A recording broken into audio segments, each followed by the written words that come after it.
And there's intimacy on the radio, and there's naturalness on the radio that can never be replicated on TV. The marvelous resurgence of radio as a political force in this country. News-related radio programming is evolving. There's a huge hole in our dialogue that can be filled by the synthesis of traditional radio and the freedom that comes from a live podcast. You're about to experience Cowboy State Politics live. Here we go.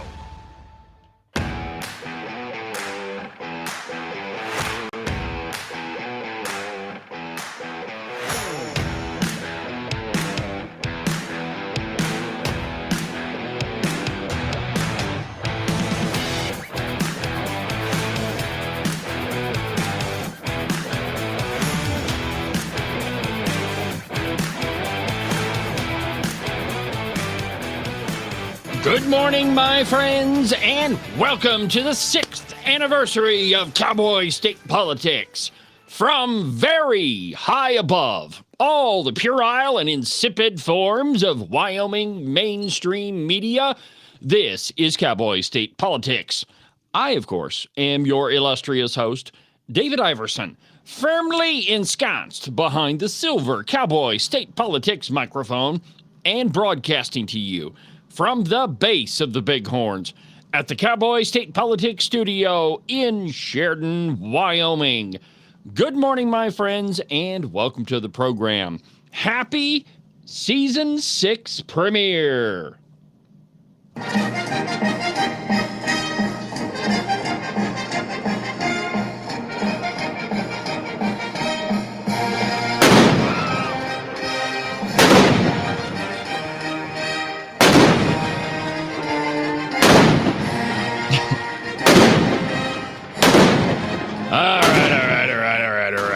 It's enough of the 1812 overture. But that's right, my friends. Today is the premiere of Season 6. And the only reason that I mark days like this is I think it's important to take stock of where you were and where you are now. And if you would have told me 6 years ago when I was bumming around my apartment, bored to tears, that I would still be doing this 6 years later, have my own studio right here and then another studio downtown, I probably wouldn't believed it. And let's be completely honest with each other. It's all thanks to you.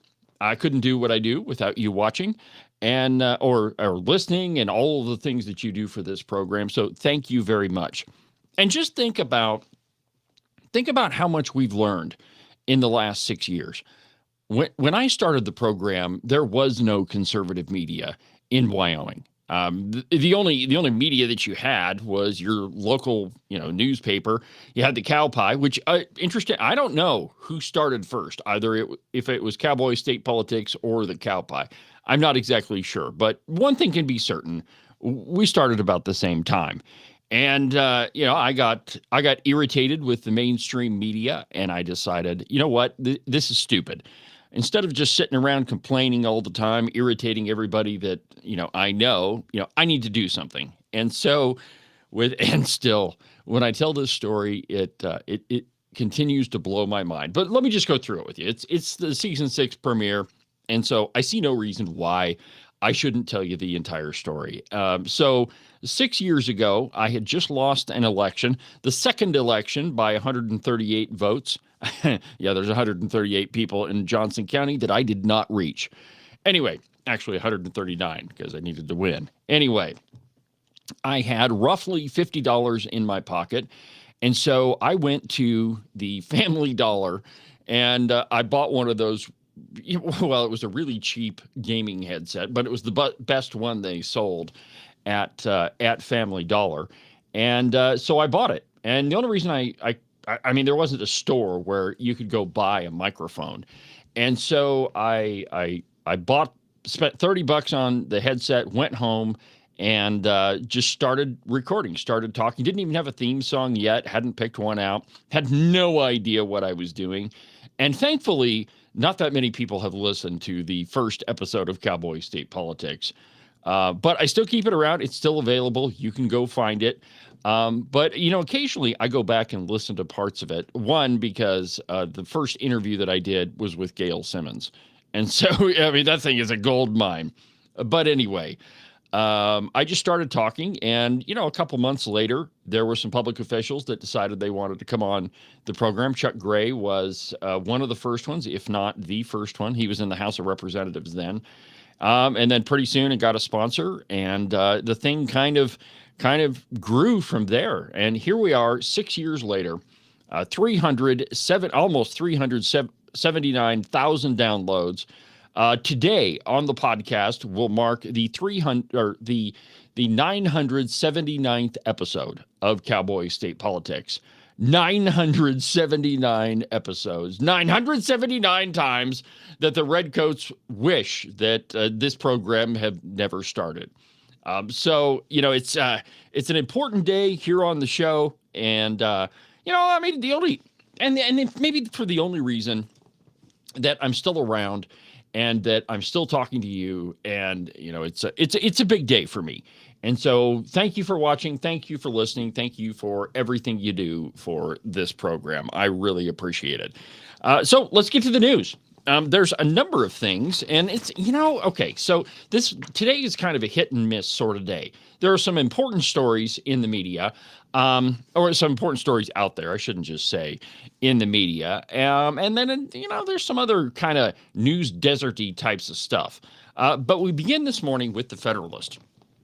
New documents reveal that Jack Smith intentionally violated congressional Republicans' constitutional rights. Now, we knew that he absolutely did that he spied on members of Congress, that he went and got their phone data. We all knew all of that. One of those was Senator Cynthia Lummis. And so it was no question that he did it. Now, the big question is, I mean, and we all kind of assumed that he didn't have the authority to do that. I mean, you don't have the authority to violate anybody's constitutional rights without a warrant.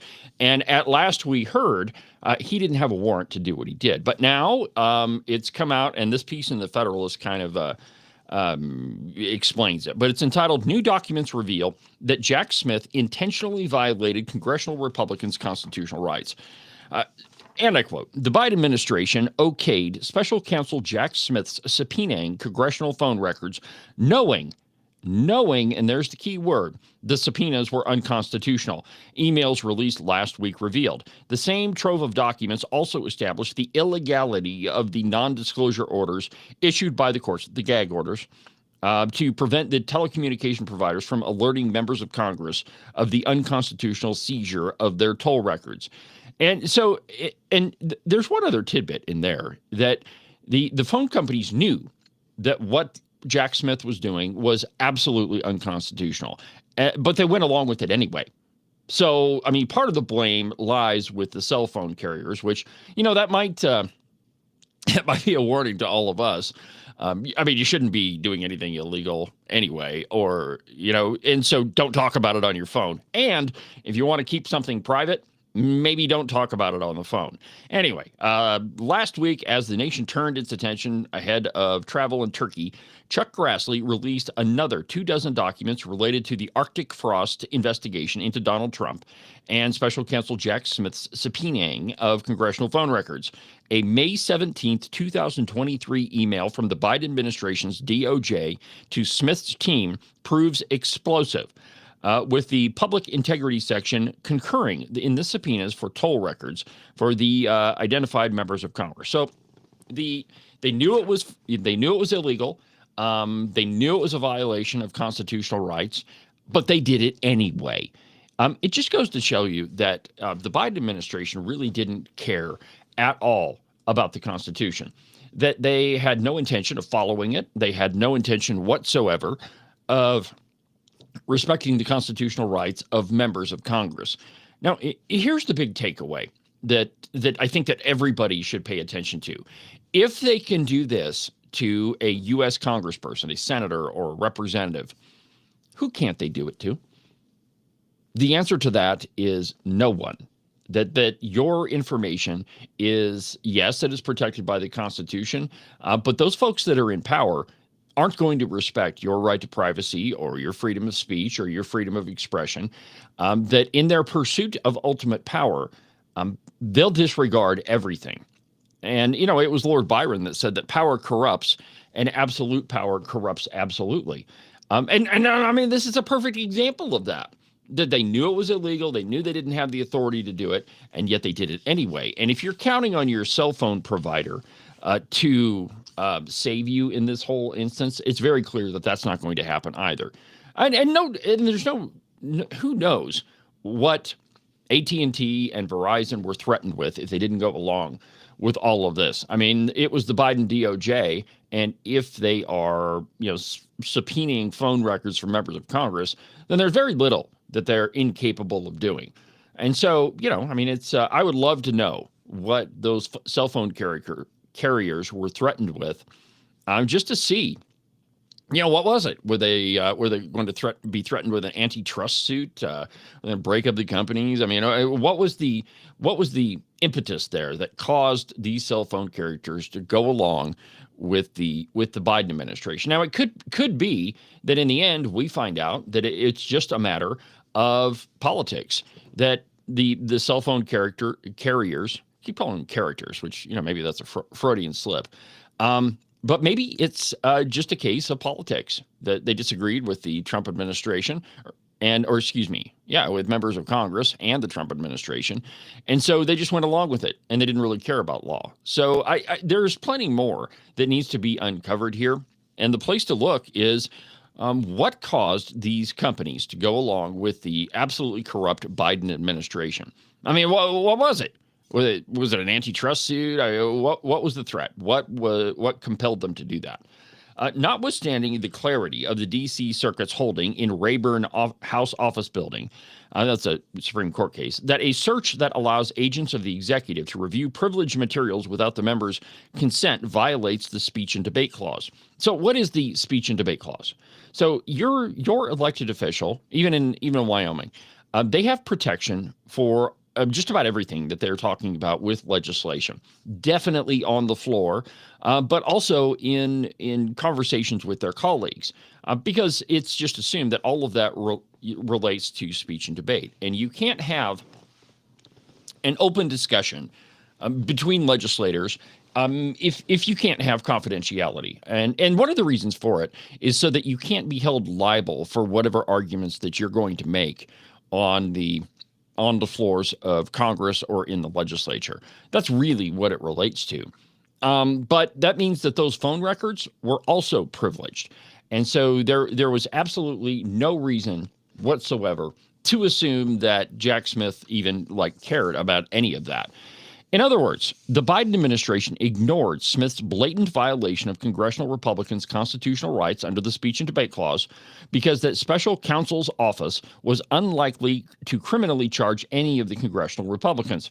As if that's not a reason to violate your constitutional rights anyway. Well, we're not going to charge you, so there's no reason why we can't do this. But again, that relates to the reason for the speech and debate clause. Let's see here. There was little litigation risk that the court would exclude the unconstitutionally seized evidence. So, this is kind of one of those, we're not going to really get in trouble for it, and nothing's really going to happen, so we're just going to go ahead and do this anyway. That the Biden administration's DOJ and the special counsel's office viewed the subpoenaed congressional Republicans as uninvolved in any of the supposed criminal activity under investigation related to the 2020 election proves significant for a second reason, that several federal judges or magistrates entered non-disclosure orders under the Stored Communications Act, meaning the telecommunications providers were directed not to disclose the existence of the subpoena to any other person except attorneys for the provider, not attorneys for the accused, attorneys for the provider, for the purpose of receiving legal advice. But the Stored Communications Act authorizes a non-disclosure order only if a judge finds there is reason to believe that notifying an individual of a subpoena would result in a couple of things. One, endangering the life or physical safety of an individual. Okay, there's nothing to worry about there. You're not going to get a member of Congress to endanger anybody else because of this, that they're going to be, evade prosecution. So flight from prosecution. That's not going to happen. They're a member of Congress. Or 3, destruction or tampering with evidence. There was no reason to assume that any of that was going to be destroyed because for a couple of reasons. One, it could always be recovered. You as a person that owns one of these, cannot destroy the communications. So you can destroy what's on the phone. You can destroy the data, break the SIM card, break the hard drive of the phone, so it's unrecoverable. But that data still exists on a server somewhere. So at AT&T's office or Verizon's office. Intimidation of potential witnesses or otherwise seriously jeopardizing an investigation or unduly delaying a trial. The studio dogs wanted in. Well, what Boasberg used was that, there's a possibility that these folks could destroy evidence. And that's ridiculous to begin with anyway. But that's why he said, why he issued the gag order that the phone companies couldn't reveal anything that they had been subpoenaed. So this thing was unconstitutional from the word go. And, it's, and again, I wish it would come out all at once. So we just know what these folks did. We know who to prosecute. We know who to point the finger at. And so we can stop, waiting for Chuck Grassley to release these things in drips and drabs. And maybe he's doing this for attention. I doubt it. But, he released things a little bit at a time to kind of string people along. That's, when I'm doing an investigation, which we're about due for one of those, by the way. I never use all of my ammunition all at once because you want to have a follow-up story. And, that's how you keep your viewership interested in what's going on. So I'll give you the big story and say, okay, now hold on, tomorrow there's going to be more. And, that might be the case, but I think it's just a matter of when all of this evidence has, become available to him. I don't think that Chuck Grassley is the type of guy that would string people along. I think he's looking for the truth, just like you and I are interested in the truth also. So anyway, they knew it. They knew what they were doing was wrong. They knew that it was unconstitutional, and they did it anyway. Now, this next piece, and this one's all over the news. It was late yesterday, and it'll certainly be on the news today. But this one, I want you to keep a really open mind about it. And before I tell you what it is, I know that you're going to have one of two initial reactions, but I want you to keep an open mind because I think we need to look at both sides of this thing. And when I first saw this, I thought this was incredible. Then I got to thinking about it. I'm like, well, maybe there's another side to it. So this could potentially be one of the biggest stories that you're going to hear this year. And at least from the headline, it definitely needed to come out at Christmas, which is probably why they waited until now. From the Free Press, this is an op-ed by Michael Dell, and it's entitled, Why I'm Giving $6 Billion to America's Kids. Quote, I've been interested in how money works for as long as I can remember. When I was 6 or 7 years old, I opened a passbook savings account with just a few dollars in it. I'd bring a quarter to the savings and loan, hand it to the staffer, and they'd swamp my little blue book. Watching that balance grow, even by a few cents, was my first look at compounded interest. My mom was a stockbroker. The financial newspapers like the Wall Street Journal and Barron's were always on the coffee table. Those conversations shaped the environment I grew up in. I take the bus downtown to watch the stock ticker stroll in office building lobbies. I tried out all kinds of little businesses, selling baseball cards and newspapers, fixing up PCs just to see what worked and what I could learn. Those early experiences shaped how I think about opportunity, not just as something you hope for, but as something you strive to build. Hold on just a second. Starting next year, the U.S. Treasury will deposit $1,000 into, let me back up here. Those early experiences shaped how I think about opportunity, not just as something you hope for, but something you build toward. That's what makes me excited about the Invest America initiative. and why my wife, Susan, and I are committing $6.25 billion through our charitable funds to expand its reach. $6.25 billion. Starting next year, the U.S. Treasury will deposit $1,000 into an investment account for every child born in the United States. These accounts are tax advantaged, structured for long-term growth, and meant to help children build financial momentum from the very beginning. Families can contribute, others can add to it, and by age 18, that account could help pay for education, job training, a first home, or future savings. It's a simple idea, but a powerful one. Everyone starts with something. Everyone has a stake. And why, you might ask, did he start with $1,000? Why choose that number? Not only because it's round and it's easy to do the math on, but because, according to Michael Dell, he started his first company with $1,000.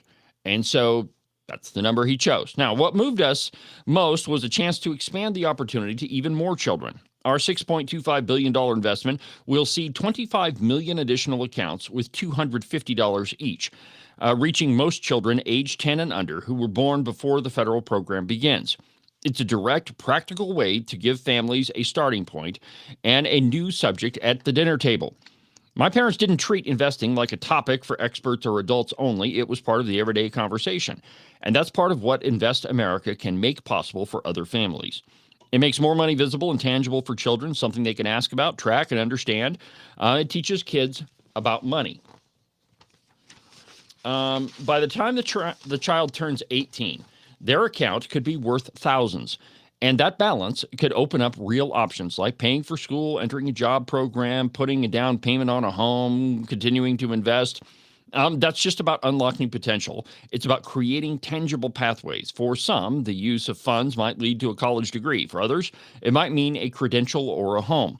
But what matters most is the freedom to choose.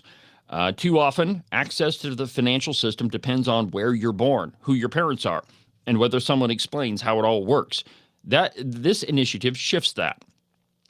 What excites me about Invest America is that there's a role for everyone to play. The federal government is going to take the lead, contributing $1,000 to newborn accounts. Dell Technologies is matching the government's contribution for every U.S. employee's newborn child. Employers, state, local governments, and other philanthropies will join. Families and even kids themselves can add to their own accounts. So, in short, it's a savings account for children. Now, let me ask you this question. Is it a question of something for nothing? And we know, and let's just look back at what happened during COVID. The government said, we're going to send out checks to everybody. And what happened, and I don't know, this might be a case of, after this, therefore because of this. But anyway, the government started sending out checks to everybody. I personally got 2 of them. And then what happened? A dramatic decrease in the amount of people that actually wanted to work. It was really hard to get people to go to work. Why? Because they could sit at home and collect money and not have to do anything. And so I don't know that one caused the other, but certainly it's a coincidence. So first question, are these savings accounts something for nothing? Is it something that you can access and just cash out? I would argue probably not, though it's clear the details of this whole thing hasn't been really fleshed out yet. But is it any different than getting something for nothing? Well, you have to invest, and certainly there is a possibility there.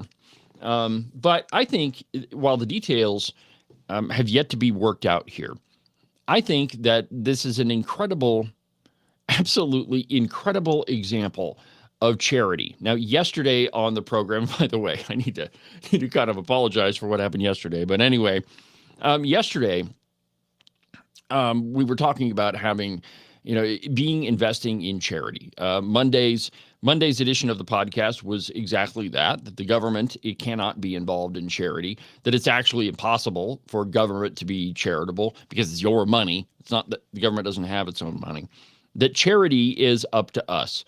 And if this, I have no reason to believe that the Dell family isn't going to do this. They announced it publicly.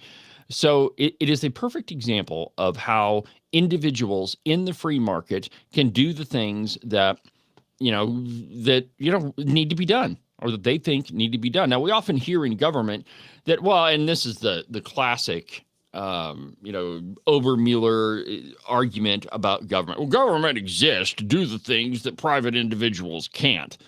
Poppycock. You have a perfect example right here of a company in America funding $6.25 billion worth of investment.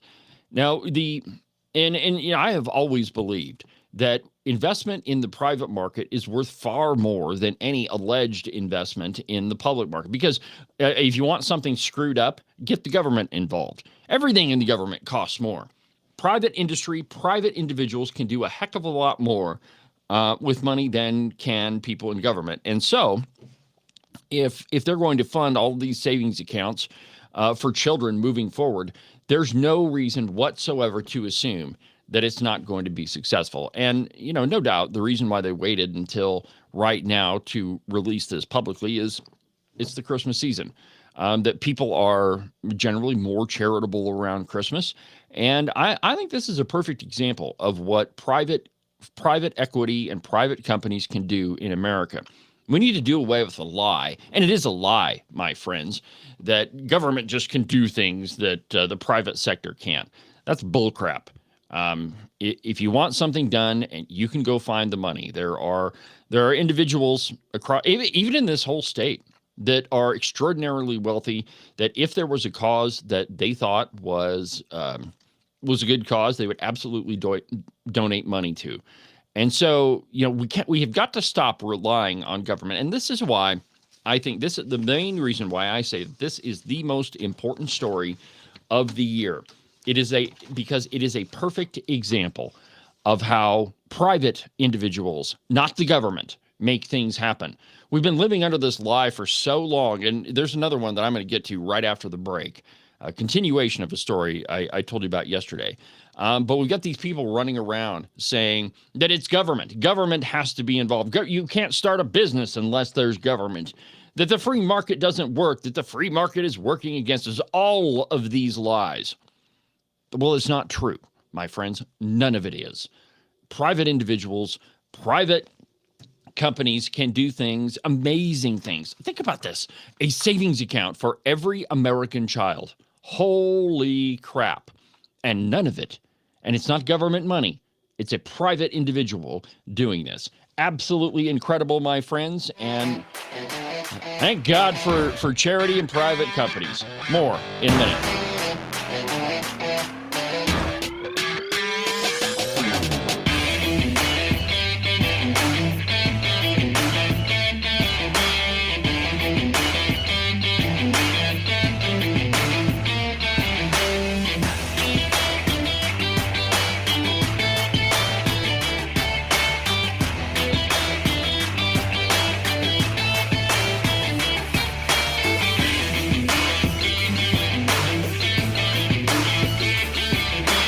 Yeah, I know. The weather seems to be toying with us. 60 one day, 42 the next, and pretty soon, my friends, those 6s and 4s are going to turn into 3s and 2s. Though we all want to avoid it, that white stuff is coming, my friends, and you will be shoveling the walk in it. It's cold, it's unpleasant, and nobody likes to do it. But you could make it just a little bit more comfortable and prevent your feet from turning into a giant block of ice. In fact, you could keep them nice and warm and toasty, and your toes will never even know that they're outside. The rest of you may be frozen solid, but at least your feet won't be. To make all this happen, you just need a pair of socks from the Buffalo Wool Company. They are the finest socks that I've ever put on my feet. To get you a pair, go to their website, thebuffalowoolco.com. Trust me, you won't be disappointed. Are you one of those guys that listen to the president just a little bit too closely, and now you're tired of winning? Are you getting the feeling that there's been way too many good things happening in our country, and you just can't take it anymore? Well, if you are, and you think you should follow Rosie O'Donnell's example and get the heck out of Dodge, you need to call Rebecca Bextel at eXp Realty. She'll make those foreign country living ideas a reality for you. All you have to do is call 307-699-3519, and she'll make sure some freedom-loving, red-blooded American will now live in the home that you no longer want. If you want to sell your house, or if you want to buy one that's way better than the house you have right now, give Rebecca a call. Again, her phone number is 307-699-3519. I've never felt the freedom like I do. I feel stronger every day, don't you? Well, I can show you how. A new day, a new way. Watch out, I'm only gonna get stronger. A new day, a new way. Watch out, I'm only gonna get stronger. A new day, a new way. Watch out, I'm only gonna get stronger. A new day, a new way. Watch out, I'm only gonna get stronger. I've never felt the freedom like I do. I feel stronger every day. I'm only gonna get stronger.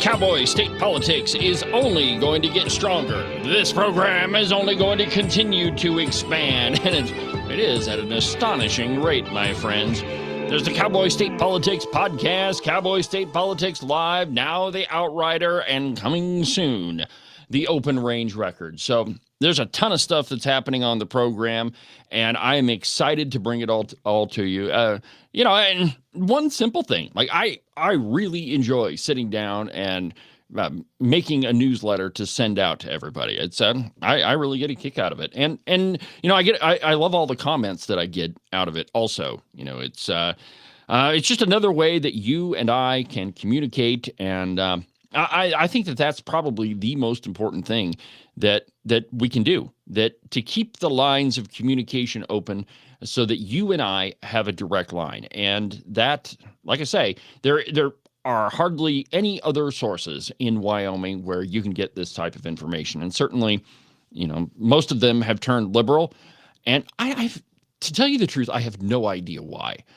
You live in Wyoming, and there's no reason why you should believe the crazy things that you do. But the biggest outlet in the state, the Cowboy State Daily, the Cowpie, of course, they would argue that they're middle of the road, straight down the middle. Really?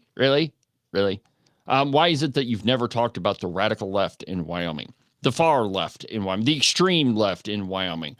Why is it that there hasn't been a giant news article about who exactly is on the other side? We've told you who's in the Freedom Caucus. Why haven't you told us about what's on the other side? Who are those people? It's because you don't care. The only thing the media cares about is trashing conservatives.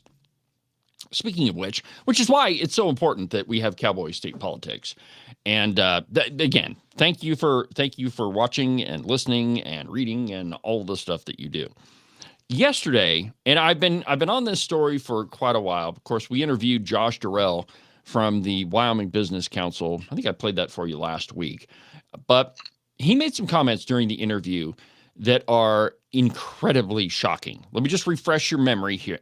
And here he is talking about the free market. Here's his opinion of what the free market is.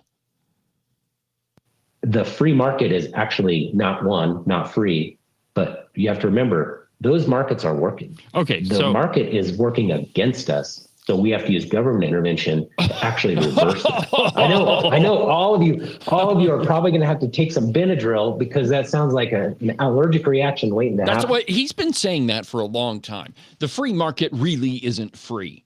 Really, Josh? Really? Well, I saw this a long time ago, but I guess I had forgotten about it. Here is, and it's not him saying it, but this is the Cowboy State Daily reporting on what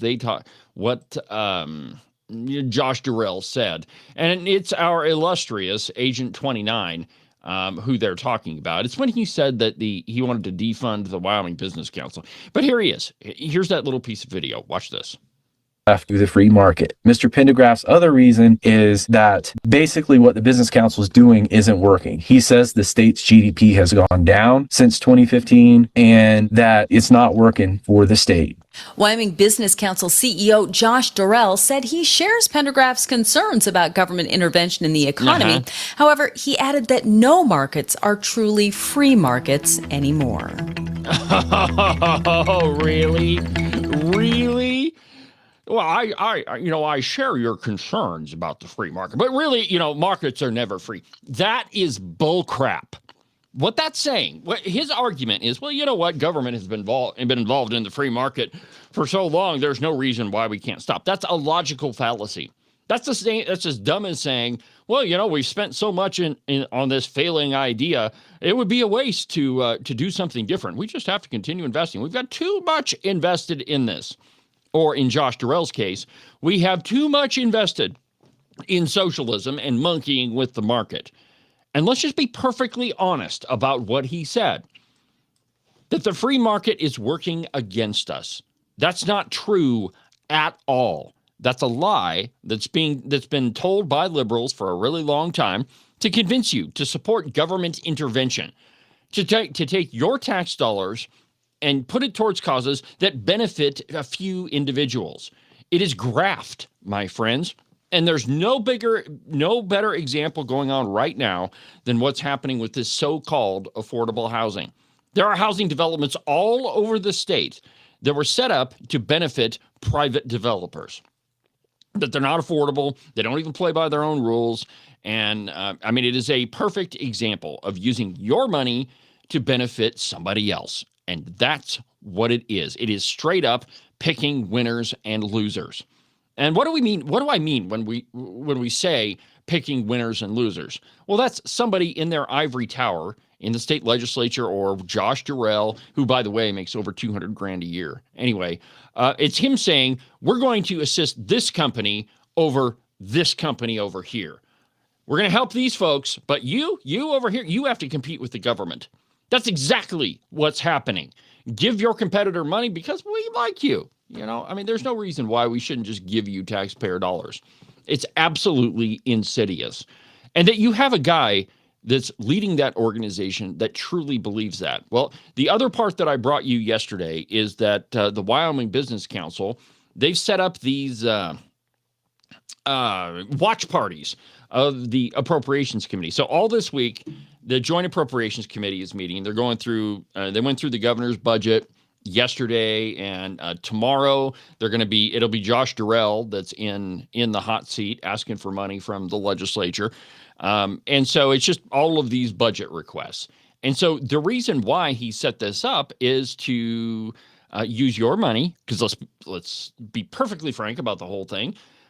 Anything that the Business Council does is paid for with your money, which means if they update the website, somebody that works at the Business Council has to go in and update the website. We're paying them wages, or we have to pay for, where that website is hosted. We have to pay for, and by the way, where every single one of these watch parties are held is in a public building. Guess who has to pay for the lights in that thing? You do. Guess who has to pay for the employees to keep it open? You do. Guess who's paying for Josh Durrell to be there? You are. So it is entirely funded on your behalf. Now, when you look at the ethics statutes, this is the exact same thing that we went after Clark Stith for allowing lobbyists to inhabit his public office, is that you cannot use public facilities for political purposes. You can't use them to campaign. You can't use them to send out campaign mailers, anything political. And that is exactly what Josh Durrell is doing. He's using your money to create little activists to advocate for his cause. That's what he's doing. Now, if it were just, hey, we're going to throw up a big screen so you can watch appropriations, okay, maybe that would be okay, but it's not. If you read the email that he sent out, and I'll post that on Cowboy State Politics so you can actually see what that email says. And you can see for yourself that it's not just watching the legislature. But it's politics, my friends. And the Wyoming Business Council realizes that they're in the hot seat, that after they did that interview, I think that Josh Durrell knows exactly the problem that you're going to have with what he said. And if you need to hear it again, let me just play it one more time so you don't forget it. The free market is actually not free, but you have to remember those markets are working. Okay. The market is working against us. So we have to use government intervention to actually reverse that. I know all of you are probably going to have to take some Benadryl because that sounds like an allergic reaction waiting to happen. You know what's funny about that? I just realized this, that he says what he means is the free market is working against all of us. That's what he meant. That the market's not really free anymore, and you can't really do. If you listen to the rest of that interview, you get the idea that he firmly believes that you can't start a business without government. Listen to the whole thing. We got into a pretty spirited discussion about it, and I can tell you, my friends, that that's exactly what he means. But interestingly enough, if you listen to his comment from another perspective, does the free market work against the actions of government? Absolutely, because I just gave you an example of how the free market can do things that government can't do. Because if you want something screwed up, ask government to do it. They will absolutely screw up just about anything. But the truth is, we got a guy leading. Well, that organization shouldn't even exist anyway. And by the way, we have two of those organizations. I was talking to Agent 29 on the phone last night, and there's another outfit in the state that does exactly the same thing, that gives grants to people that apply for them. We have duplicative services, and the Wyoming Business Council has set up this new initiative to research how things work in the market, which is wonderfully ironic to me, because the answer to that is government needs to get the heck out of the market. We don't need to be picking winners and losers. If a business can't succeed privately on its own accord, then maybe it shouldn't succeed at all. That maybe it wasn't meant to succeed. Maybe you're a bad business person, or you've got a bad business idea, and you're going to fail. Businesses succeed and fail all the time. The average CEO, the average business person files bankruptcy at least once, sometimes twice. Donald Trump has failed bankruptcy a couple of different times. But government doesn't need to be involved. We don't need to be artificially propping up businesses that wouldn't exist otherwise. And just think about this whole affordable housing boondoggle. Some of those development companies would not exist if it were not for government. And that's not to say that government's doing a good thing, because it's not. You have development companies that are raking in cash. There's one in Jackson that they made $1 million just by connecting people, essentially connecting people on the phone. Hey, here's this big company over here. We're going to put them in touch with you. And here's the plans for this building. It's going to be great. You guys build it. We'll run it. We'll make a whole bunch of cash off of it. You guys do all the work. And for all of that, we're going to write ourselves $1 million check. Well, that has happened all over the state, that same type of thing. It would not be possible. It couldn't happen if it weren't for government. And it shouldn't happen because it's graft. If you look at the deal in Jackson, man, that thing is shady all the way around. Now, I'm not saying that it's illegal. I think it probably is. But that's not my argument. My argument is it's probably legal. That they have twisted and contorted themselves around all of these different statutes to make it legal. Now, the next argument is just because something is legal doesn't make it right. Something may be entirely legal. You might be able to do it, but that doesn't make it morally right. It doesn't make it economically right. It doesn't mean that you're acting in the best interest of the citizens. So, I think a lot of that has yet to be determined. But the point is, when folks like Josh Durrell get involved in the private market, in the free market, what happens is you end up screwing the taxpayer, the very people that are paying your bill.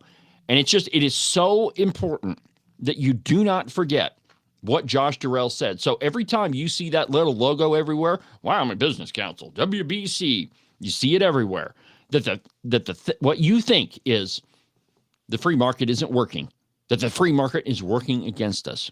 That is the exact opposite of capitalism. The very thing that built this country, the very thing that allowed Michael Dell and his wife to donate $6.25 billion to charity. That's the free market. That's not government. That's them doing it. That's Michael Dell creating a giant company and being able to make all of that money. And by the way, they turn out a big, huge profit. They do great work, great products. In fact, once I saw that article, I am thinking very seriously about switching the equipment that I use over to Dell.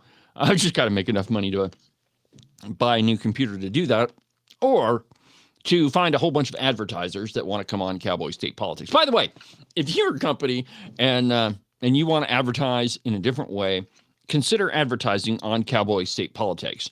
If you want to reach Wyoming conservatives, this is the place to do it, right here. Nobody's going to beat my advertising rates, and I can do video, I can do audio. I've got the podcast, the newsletter. Pretty soon, we're going to have the open range record. So, this is the place, man. If you've got advertising you want to do, this is the place to do it. Don't give your money to the liberals over at the Cowpie just because you think that they have an audience. I guarantee you, my friends, my audience is way more incredible than any other. So let's see here. You know what?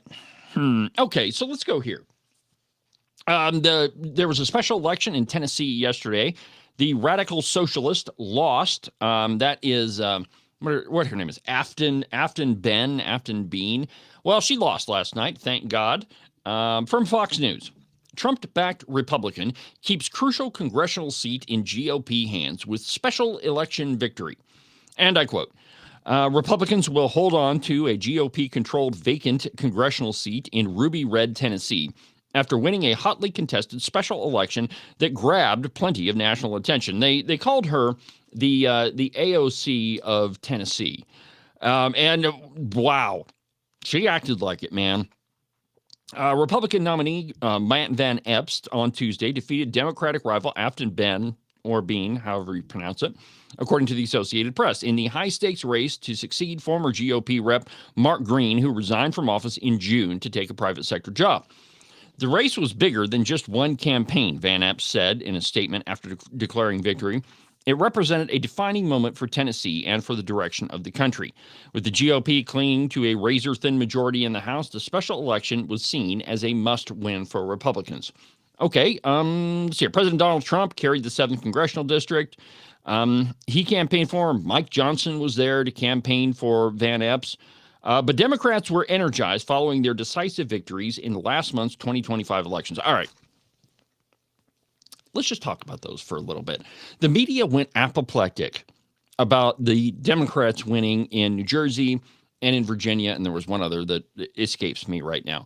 But all of those are traditionally Democrat seats, so it really wasn't a big surprise anyway. And perhaps the only one would be the Virginia governor's race. But they tend to vote in a governor that is the opposite party of the one in power. So that one wasn't a surprise. So for even Fox News to say the decisive victories in the 2025 elections, okay, yeah, Democrats won, but nobody was surprised by it. Let's see here, but they were energized. With some votes still being counted, Van Epps was ahead towards a 9-point victory. Asked by Fox News Digital Tuesday morning if he needed to win the election by a certain margin, Van Epps said, "A win is a win," and I couldn't agree more. So I think I'll make the argument that it wasn't necessarily Van Epps that won. Sure, the Democrats put up a big fight. They knew that if they got that, it would make the majority in the House a little bit smaller. But really, it was their candidate that did a lot of work for them. For example, let's just see here. Here we go. What is it? Here we go. Here is their candidate, Afton Bean, however you pronounce it, being thrown out of the governor's office. Watch this.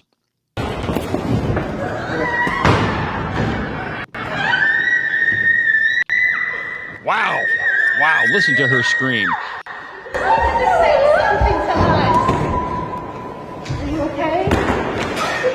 Sir, that was completely unnecessary. That was completely unnecessary. I guarantee if you try to storm into Mark Gordon's office and you're a radical Democrat, well, I mean, if you're a conservative and you try to storm into Governor Gordon's office, they'll throw you out.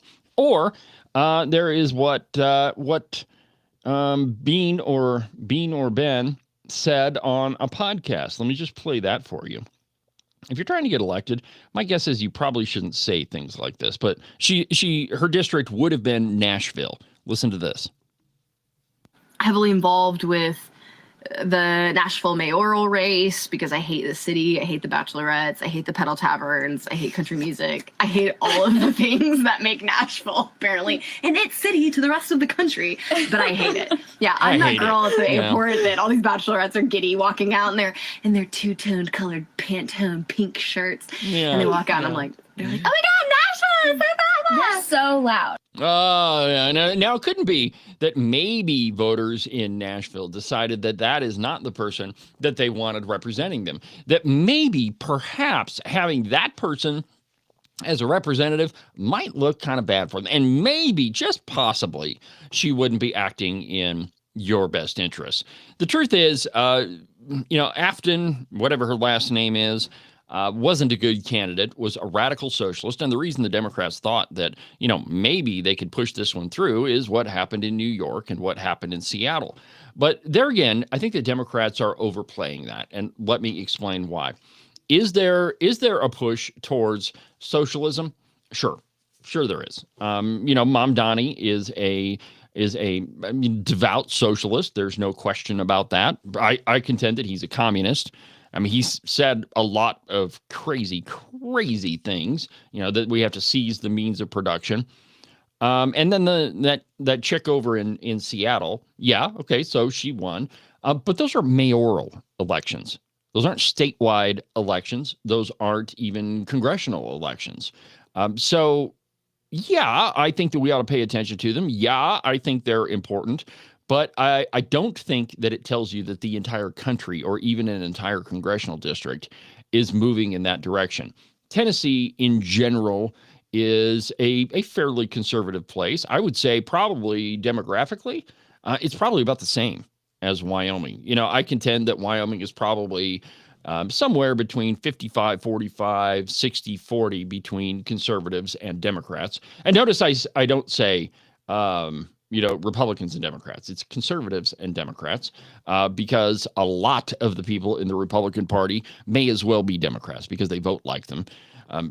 The average in the House of Representatives, the folks who are not conservatives, vote with the Democrat Party over 80% of the time. If you're 80% of anything, my friends, it kind of means that you're that thing. That, I mean, if it walks like a duck, if it walks like a jackass and smells like a jackass and votes like one of those, it's probably a Democrat. And so that's what, a lot of those redcoats are, which is why the Cowboy is not telling you who these people are, nor is it telling you about their voting records. But anyway, I think that the Democrats have overplayed their hand here. And, so Afton was competitive, and there's no question about that. But did she win the seat? No, thankfully not. It was Van Epps who's going to be the congressperson from that district. Now, this piece goes on and on and on. Let me just give you a little bit more of the analysis coming from Fox News. Let's see here. Okay, Trump, whose endorsement of Van Epps helped the candidate win a crowded and competitive primary last month, took to social media to congratulate Van Epps on his big congressional win. Another great night for the Republican Party, the president said in his social media post. And Van Epps, in his victory speech, said, quote, "Our victory was powered by a movement of Tennesseans who are ready for a change. We're grateful to the president for his unwavering support that chartered this movement and catapulted us to victory. President Trump was all in with us. That made the difference in Congress. I'll be all in with him." But the Democrat National Committee Chair Ken Martin said in a statement, "What happened tonight in Tennessee makes it clear. Democrats are on offense. Republicans are on the ropes." Well, I don't know if that's necessarily true, because it's Republicans who are winning, and who knows what's going to happen with the midterm elections. One safe prediction is that, well, in the midterms, the president usually loses seats, but I don't know if that's necessarily going to be the case this time around. So anyway, there's what happened in Tennessee. And so good job on beating another probable communist. Let's go ahead and take another break. And when we come back, we'll continue with the program. Season 6 of Cowboy State Politics is starting right now. Thank you for joining me, my friends. We'll be back in a shake.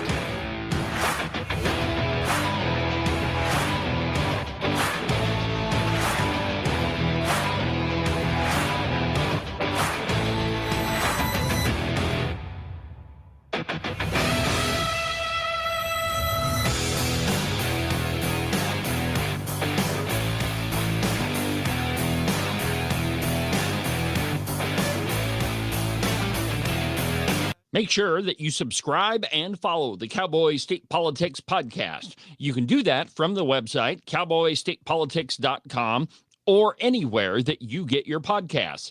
That way, you'll make sure that you won't miss a single episode of Cowboy State Politics.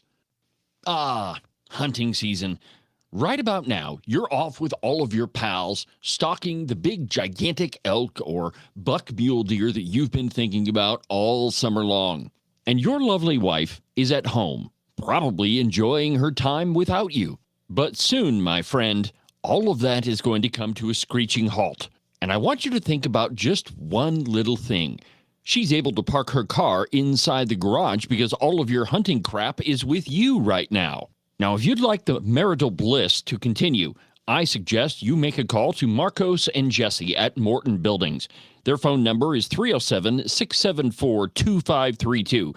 They can build you a garage or a barn or any other type of metal structure for you to store all of your toys in so that your wife can continue parking inside the garage. And you can avoid sleeping on the couch for the next month or two. Call Morton Buildings. Their phone number is 307-674-2532. Get them to build you a metal building before it's too late.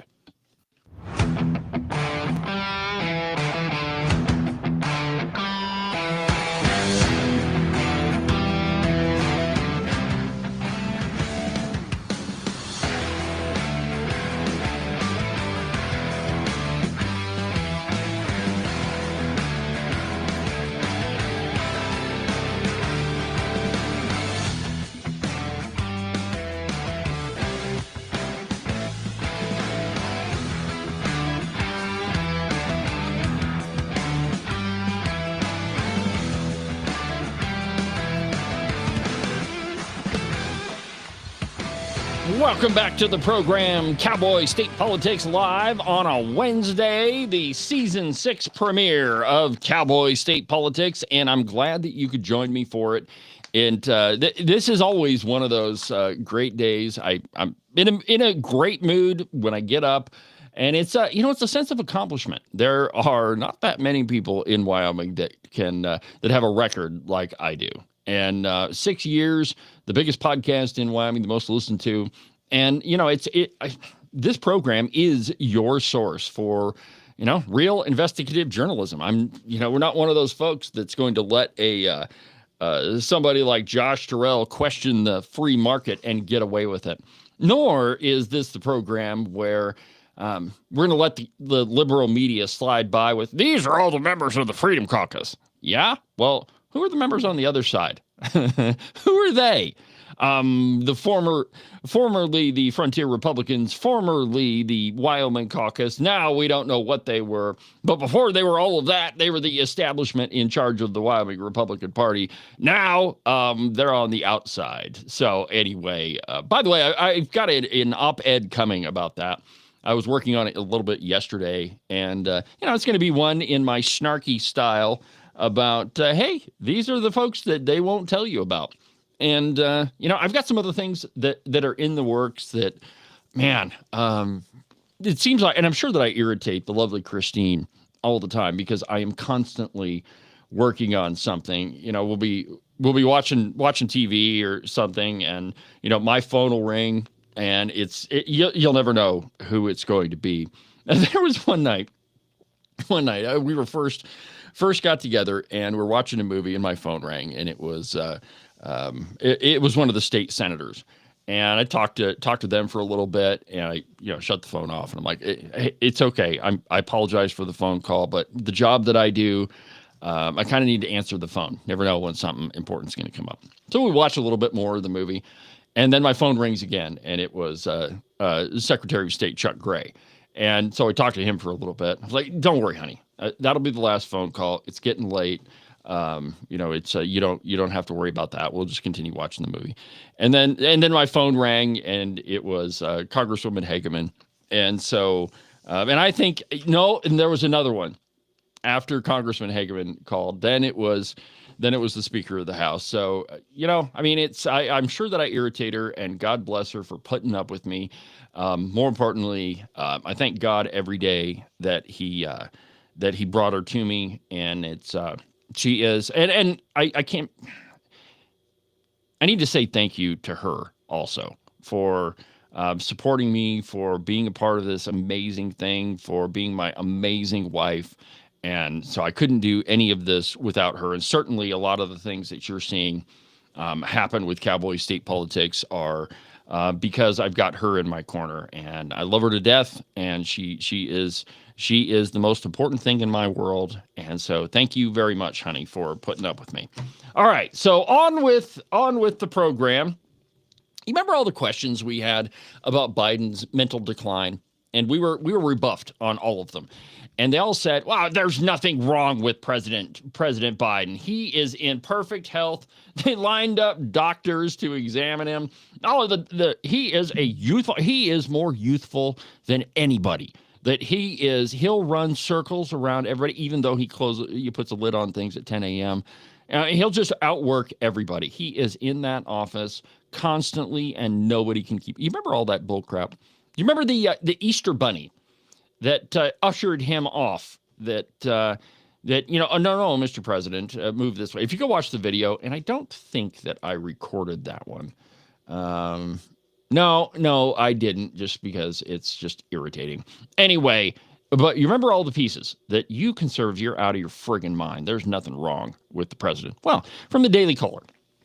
Caroline Levitt, Dropkicks reporter who wrote rosy story about Biden's health, but questioned Trump's fitness. And I quote, White House Press Secretary Caroline Levitt, I love her, called out the New York Times and its White House reporter Katie Rogers for suggesting that President Donald Trump is cognitively unwell after previously defending former President Joe Biden's health. Rogers and journalist Dylan Friedman authored a story on Tuesday entitled Signs of Fatigue.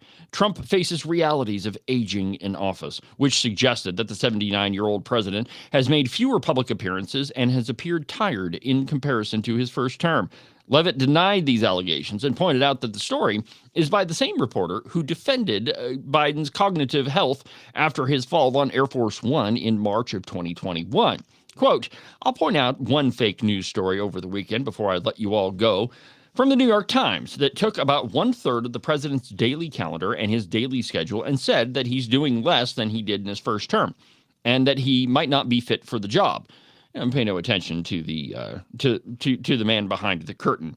Oh, the same outlet, the same reporter who wrote that President Trump is not fit for the job. Are you kidding me? You all see him almost every single day. He's the most accessible president in history. And that part is absolutely true. I don't think there never has been a president who is as accessible to the media as Donald Trump.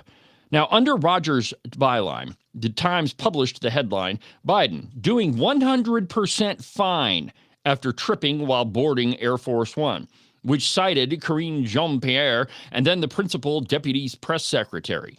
It's pretty windy outside. The piece quotes Pierre by saying, it's very windy. I almost fell coming up the steps myself. He's doing 100% fine. I mean, and how dare you question that the president is slipping at all? I mean, that he is, and again, it was the narrative that they put out that there was absolutely nothing with Joe Biden, except, of course, that there's all of this stuff. Let's see here. Which one to play? Let's play this one. Let me start off with two words. Made in America. Made in America. By the way, I'm not, I may be a white boy, but I'm not stupid. I came down because I heard there was chocolate chip ice cream. By the way, I have a whole refrigerator full upstairs. I think I'm kidding. I'm not. I may be Irish, but I'm not stupid. I married Dominic Giacoppa's daughter, so, I got a little... Or this one. Let's see here. Let's find a better one. So, I've got minutes, like a whole bunch of this stuff. Let's see here. Let's find another one. And Joe Biden, he, all the time, the guy would get, let's see here. I'm just looking, I've got, I'm looking through here. I've got a whole bunch of Biden gaffe reel stuff. And it's amazing how many things that the media let him get away with.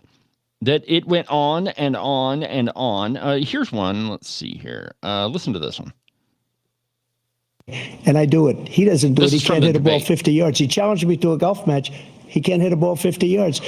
I think I'm in very good shape. I feel that I'm as in good a shape as I was Nobody's gonna 25, forget 30 this years one. ago. Actually, I'm probably a little bit lighter, but I'm in as good a shape as I was years ago. I feel very good. I feel the same. But I was willing to take a cognitive test. And you know what? If I didn't do well, I aced them. Dr. Ronnie Jackson, who's a great guy when he was White House doctor. And then I took another one, a similar one. And one of them said they've never seen anybody ace him. Thank you. President Biden? You can see he is 6'5" and only 223 pounds, or 235 pounds. Well, you said 6'4", 200. Well, anyway, that's what anyway, just take a look at what he says he is and take a look at what he is. Look, I'd be happy to have a driving contest with him. The reason I got my handicap, which when I was vice president, down to a 6. But by the way, I told you before, I'm happy to play golf with you if you carry your own bag. Think you can do it? That's the biggest lie that he's a 6 handicap of all. I was an 8 handicap. Yeah. 8. Never. But I had, I've seen you swing. I know you swing. All right. But you get the point. But the media covered all of that up. Now, here is Caroline Leavitt responding to those reporters that said, oh, no. He's fine. He's fine. Just don't even worry about it. And pay no attention to what the media says, the conservative media says about Joe Biden. Really, he is in perfect health, and there's no way that anybody could ever question that. Here's Caroline Leavitt. I will point out one fake news story over the weekend before I let you all go from the New York Times that took about 1/3 of the president's daily calendar and his daily schedule and said that he's doing less than he did in his first term, or he might not be fit for the job. That is unequivocally false, and it's deeply unfortunate that this story was written by the same outlet and the same reporter who wrote this. Biden is doing 100% fine after tripping while boarding Air Force One. Oh, same outlet, same reporter who wrote that President Trump is not fit for the job. Are you kidding me? You all see him almost every single day. He is the most accessible president in history. He is taking meetings around the clock. Another one. Biden declared, quote, healthy and vigorous after his first presidential physical. I don't see headlines like that too often about this president. Again, same reporter, same outlet who wrote falsely over the weekend that President Trump is not fit for the job. I can assure you he absolutely is. You all see that with your own eyes on a daily basis, and the president's physician has now given you all 3 detailed reports on the state of the president's health. So with that, I will leave you all, and we'll see you tomorrow. Yeah, so I mean, it's just another example of how the liberal media continues to lie about the president, and it's not just him, and it's not just the national media. It's also the media in Wyoming, well, in every state really. But I continue mentioning the piece from the Cowboy, in which they say, well, these are the members of the Freedom Caucus. Now, why did they do that?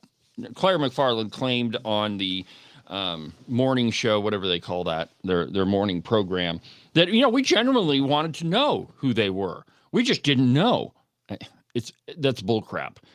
They absolutely know who's in the Freedom Caucus. They probably talked to him, and maybe it's because Trotsky left the Cowboy that they don't know who's involved. But the reason they did that is to contribute to the narrative. You see, for months before that thing came out, it was Freedom Caucus bad, Freedom Caucus bad, Freedom Caucus bad. Tom Lubnow and Gail Simmons, every single piece would go after members of the Freedom Caucus. And, I really wish that members of the Freedom Caucus, and this is just a piece of advice that, the one more thing that I'm absolutely right about that they didn't follow, is the response should have been, yes, I am. Why aren't you? What exactly is so bad about what the Freedom Caucus has passed? What exactly is bad about lower taxes? Please explain that to me. What's so terrible about not killing babies? Go ahead and defend that. But, they didn't do that. And, that's me. That's maybe just the luxury that I have of being in the media. I can say whatever I want, and I don't have to face voters in the next election. No, but I do have to face viewers. So anyway, there is a pretty interesting piece that was published in the Free Press, And it's entitled The Devil's Plan to Ruin the Next Generation. Now, I've often told you that I'm pretty skeptical of where we're headed with AI. And during Thanksgiving, I was having a conversation with my brother-in-law about where AI was heading, and it started because of some songs. And I played a song for him, and I'm like, "Look, this thing is the number one song on the country music charts right now." I played it on the program, and it is entirely made up of AI. The lyrics, the music, everything about it is completely fabricated. It is not a person doing this. Okay, maybe you can make the argument that the person told the AI thing what to create, but that was the extent of it. And the question, the conversation was, what happens in the next year? Where is AI going next? I mean, videos, it used to be when you created a graphic, like Christine and I were watching the show Joe Pickett the other night, and there was a herd of deer that was running by, and it was so clearly CGI and AI. I mean, there was mistakes. It wasn't a herd of deer; it was a herd of elk, and it was so obviously not real. And we kind of laughed about it. Well, it used to be that you had AI create something, and there was, if you looked close enough, you could find mistakes. There would be people with 6 fingers, or there would be guns that aren't exactly put together correctly. Well, AI is advancing to such a point that you're not going to be able to notice the differences. You won't be able to know what's AI generated and what's not. And over the Thanksgiving holiday, I think, or maybe a little bit earlier, there was I think it was last Saturday that the story came out. But the city of Bozeman, their Chamber of Commerce, had a contest on who could develop the Christmas stroll flyer.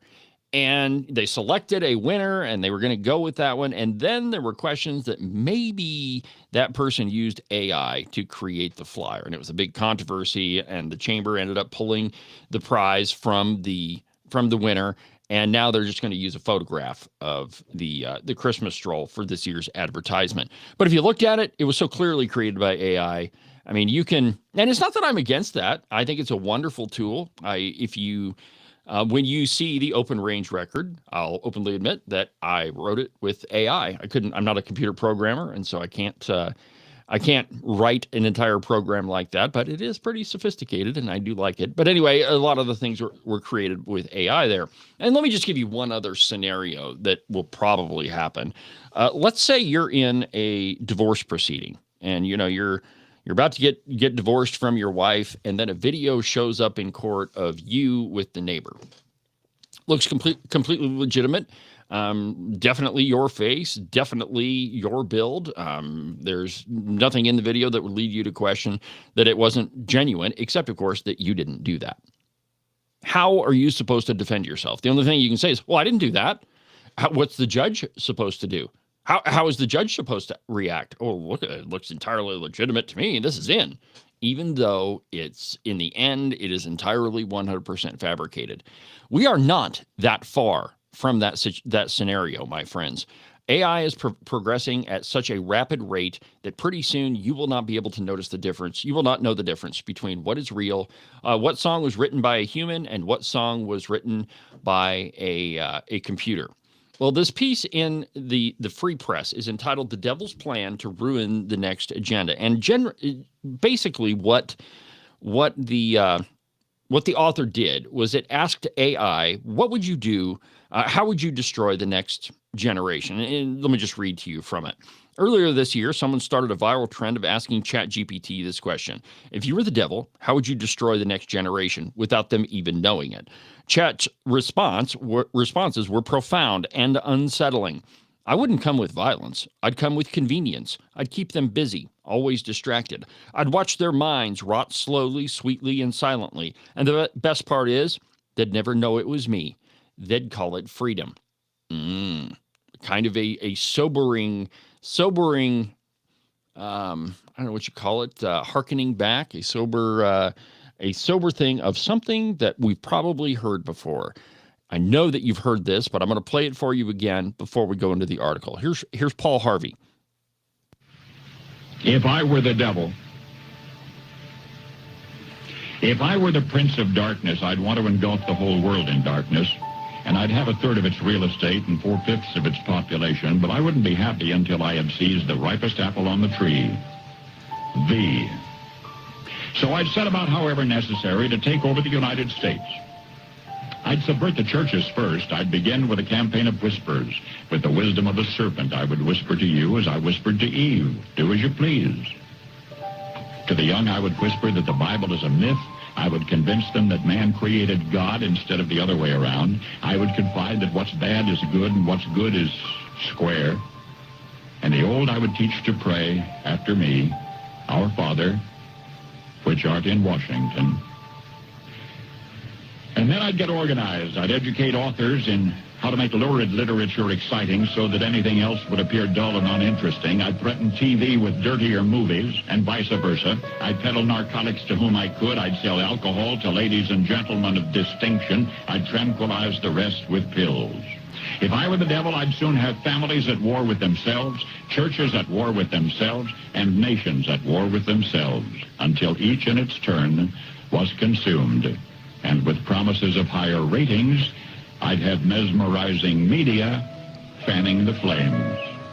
If I were the devil, I would encourage schools to refine young intellects, but neglect to discipline emotions. Just let those run wild. Until before you knew it, you'd have to have drug-sniffing dogs and metal detectors at every schoolhouse door. Within a decade, I'd have prisons overflowing. I'd have judges promoting pornography. Soon I could evict God from the courthouse, then from the schoolhouse, and then from the houses of Congress. And in his own churches, I would substitute psychology for religion and deify science. I would lure priests and pastors into misusing boys and girls and church money. If I were the devil, I'd make the symbol of Easter an egg and the symbol of Christmas a bottle. If I were the devil, I'd take from those who have and give to those who wanted until I had killed the incentive of the ambitious. And what'll you bet?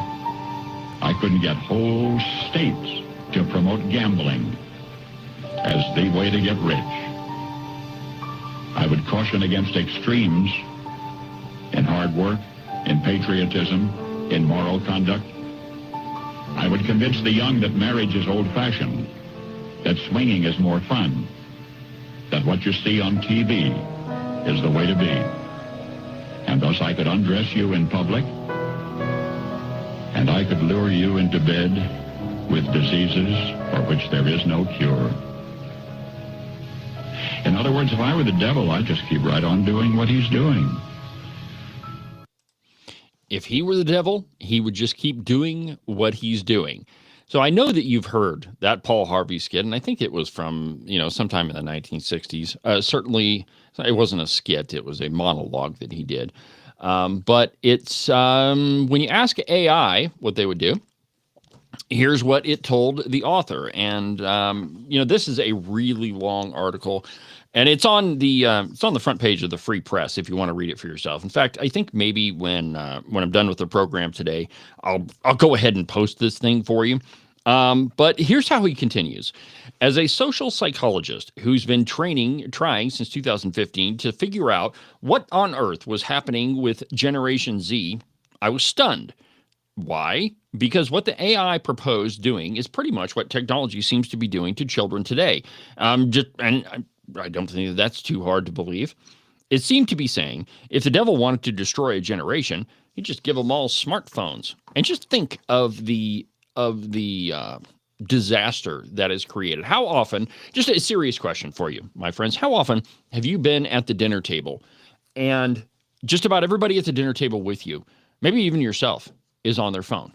That you're not sitting there talking with the person that you are having dinner with, that you're on your phone, that your head is constantly, looking down. And I catch myself doing this too. I mean, there's lots of times where I have to correct myself and say, no, wait a minute. I just need to put the phone away, read a book, watch what's on TV, talk to my wife.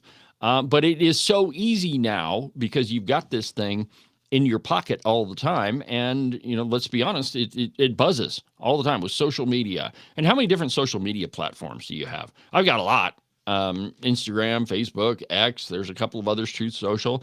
And so the messages that you get are almost constant. And instead of sitting down and having a conversation with the person that you're with, rather, most of the time, we're just on our phones. And so he goes on. So borrowing from cybersecurity concept of red teaming, the practice of hiring an entity to pretend they are the enemy, seek out vulnerabilities, and hack into a network or organization, I decided to ask ChatGPT myself how its devil would stunt adolescent development at an early age. And here's how it began. If I were to think this through as a thought experiment, imagining the devil in a metaphorical sense, the most effective way to destroy the next generation without them realizing it would be through slow, invisible corrosions of the human spirit rather than obvious attacks. Now, the author, he goes on, and this is a really, really, really long article, but here, let me just give you a few of them. First, the first thing that ChatGPT says that it's going to do is erode attention and presence. Quoting from the AI, if young people can't focus deeply, they can't learn, create, or love well. The subtle trap is to addict them to constant stimulation, endless scrolling, notifications, micro bursts of dopamine. They'll feel busy, connected, even informed, while in reality their capacity for sustained thought and presence erodes. And that last part, that last word, presence, is an important one. To be present and attentive to whatever it is that you're doing. That is the problem that I see. How often can you, again, I go back to my original question, how often have you sat at dinner with perhaps your family, your wife, your friends, and a lot of them are playing on their phone while you're having dinner? They're not present. They're not being attentive, not paying attention to what's going on around you. And how easy would it be to see the guy walking down the sidewalk with his head buried in his phone slam right into a traffic sign? Pretty easy. Here's the second thing it says. Confuse identity with purpose. Quoting now, if you blur the sources of meaning, family, community, nation, faith, vocation, young people drift. They'll be encouraged to see identity as endlessly fluid and performative, constantly managed for external approval, likes, followers, etc., instead of rooted in enduring values and commitments. This makes them malleable, anxious, and dependent on external validation. There are lots of stories that say that one of the problems with social media is the constant dopamine hits, that you put out a post and it goes viral. And it's pleasurable to know that other people are paying attention. You get 197 likes on a picture that you posted, or maybe that you get thousands. I'll admit, it's kind of cool to have a story go viral. I really, really, really get a kick out of it. Or when I go to the podcast and I see that an episode has been downloaded, 1,000 times, it's a dopamine hit. Number 3, flood them with information, starve them for wisdom. The AI says, make everything available instantly, but strip away guidance about how to weigh, sort, and interpret. Give them infinite answers without teaching how to ask good questions. In that haze, truth, and falsehood feel equally slippery. So cynicism becomes natural. A generation that doubts everything believes nothing. That if you don't know what's real, then you'll just doubt everything. You'll be the skeptic of ancient Rome. This when skepticism took over and it became a governing political philosophy. That if you don't know what's real, you believe in nothing. You become the nihilist, that nothing is real, nothing is important.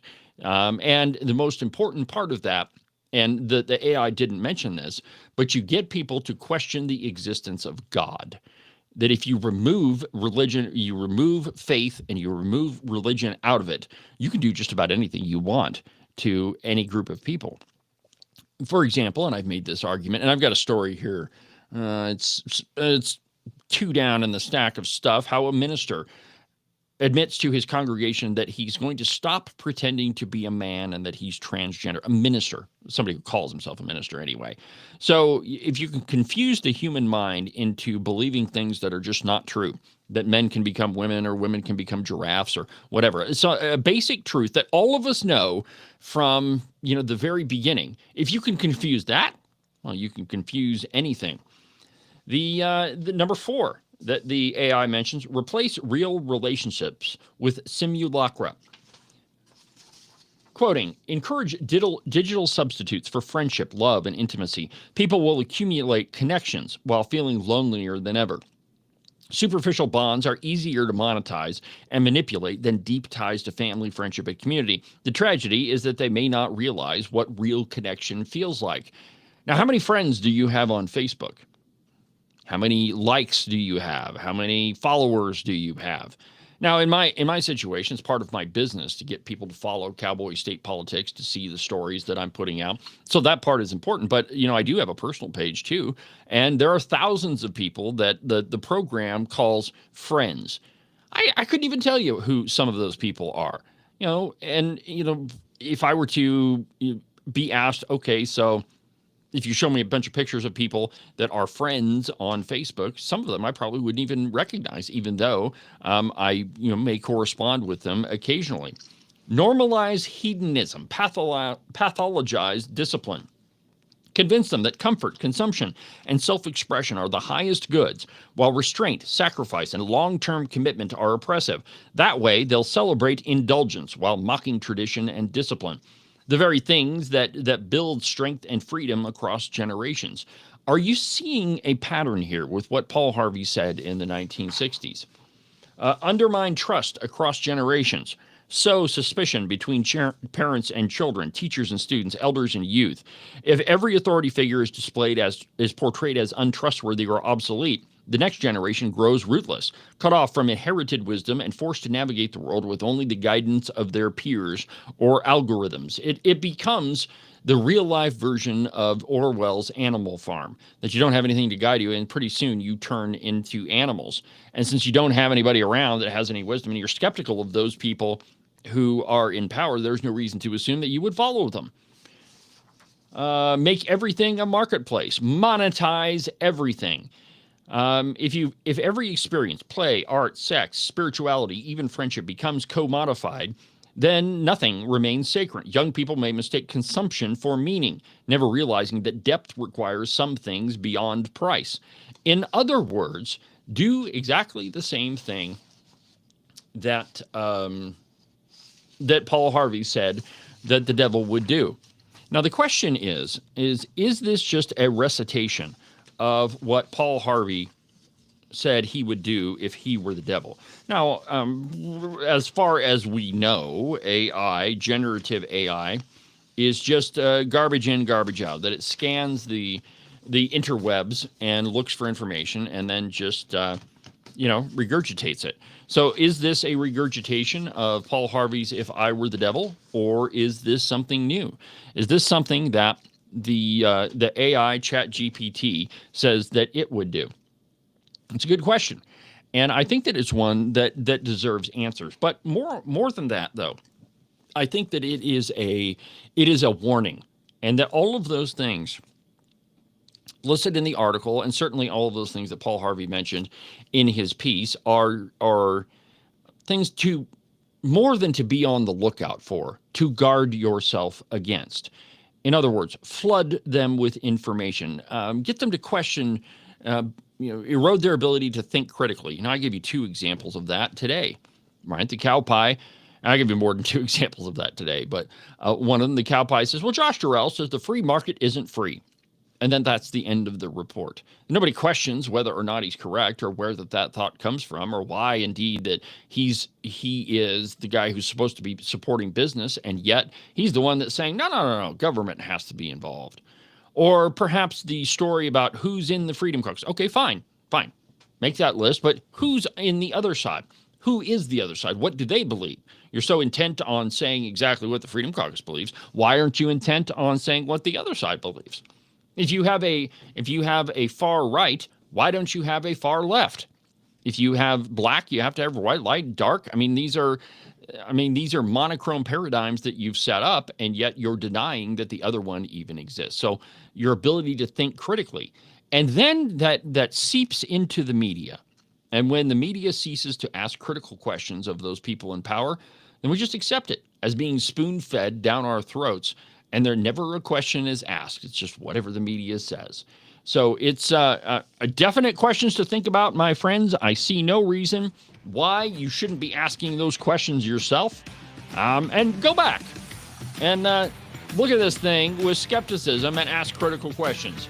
We'll do that a little bit more when we come back on the Season 6 premiere of Cowboy State Politics.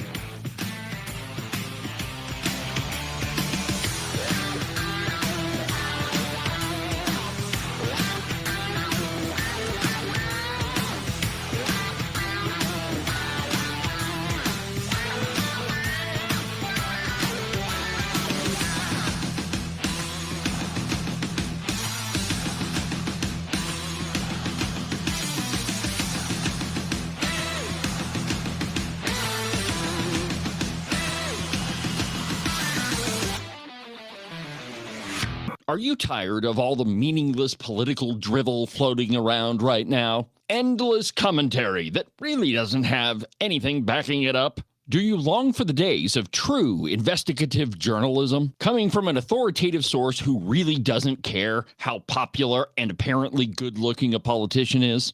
Fortunately for you, that's what I do on Cowboy State Politics. New episodes are published every Monday, Wednesday, and Saturday, and you can get them anywhere that you get your podcasts. iHeartRadio, iTunes, TuneIn, really any of them will work. But the easiest way is just to go to the website, cowboystatepolitics.com. There, you can find all of the shows, as well as any of the articles I might bring up during the course of the program. Cowboy State Politics Live, the program you're listening to right now, is broadcast every Tuesday through Friday, beginning at 8 a.m. Pay attention to all of that other block-headed nonsense if you want. Just make sure that you don't miss an episode of Cowboy State Politics. And now, back to our program.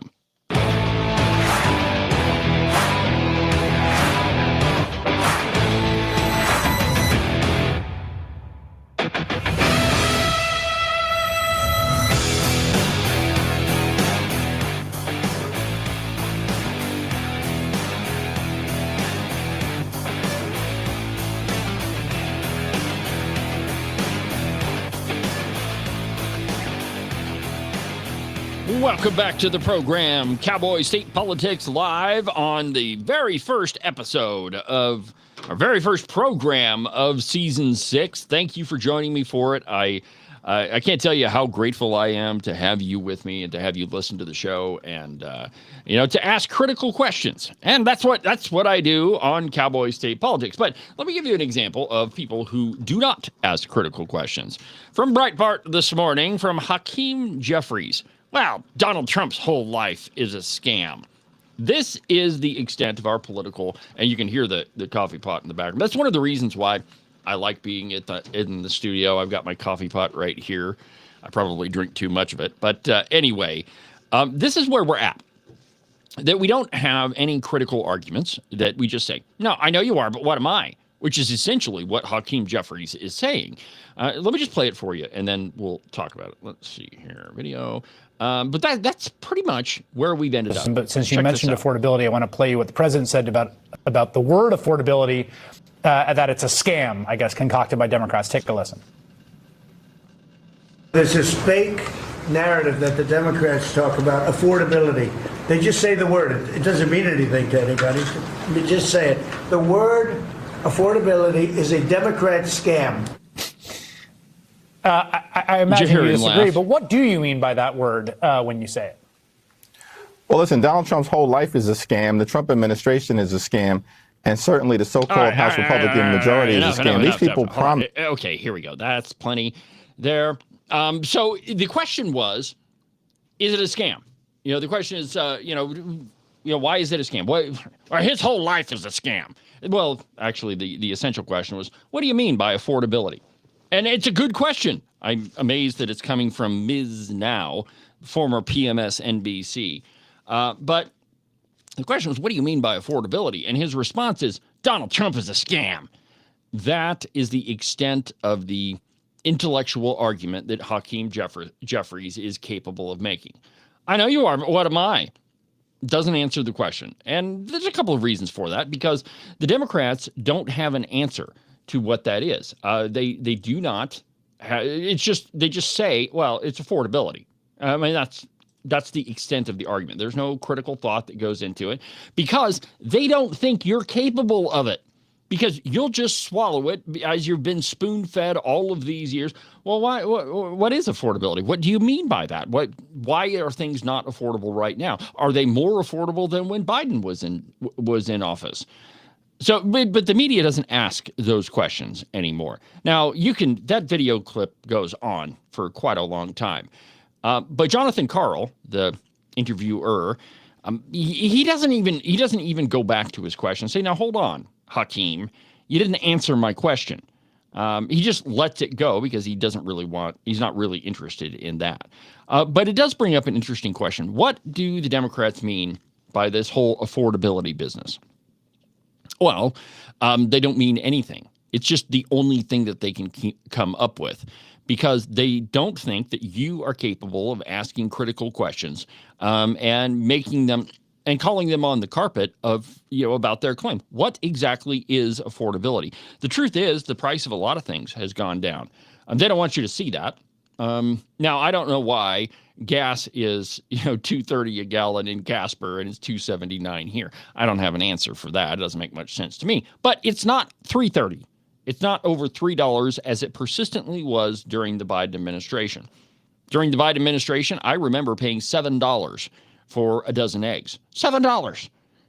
But now you can go to the grocery store and they're several dollars cheaper.